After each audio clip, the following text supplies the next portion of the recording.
much for that, Elise. You know, Southwest Florida as a whole went through the storm together, but city by city, town by town, each one dealt with their own devastation, their own cleanup. So we have crews across Southwest Florida from north to south throughout the morning to show you the recovery process and to honor those lives lost. Cape Coral is one area that also unexpectedly in some areas saw some flooding. So the Cape Coral Yacht Basin sits about 6 miles upriver from the Gulf of Mexico, which we're standing on right now. And the water trend during and after Ian rose 7 feet. So that's where all of that flooding came from. And it was that surge, Amy, with Ian that destroyed the beach, the pier, and almost destroyed a landmark that we all know. It's one of my favorite places here in Southwest Florida, and likely yours too. It's the Boathouse restaurant. And Katie Walls managed to sit down with the general manager to talk about where the yacht basin stands today. I would say here.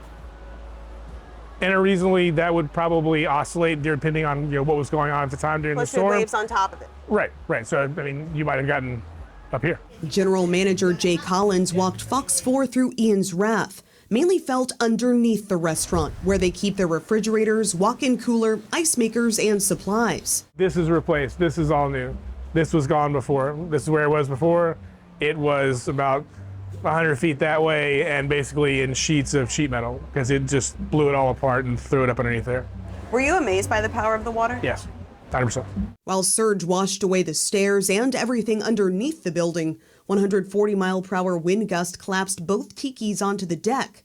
But despite the massive loss, the structure itself remained intact. So it didn't turn out to be a complete demolition and rebuild, but it still required a lot to actually get it back to where it's going.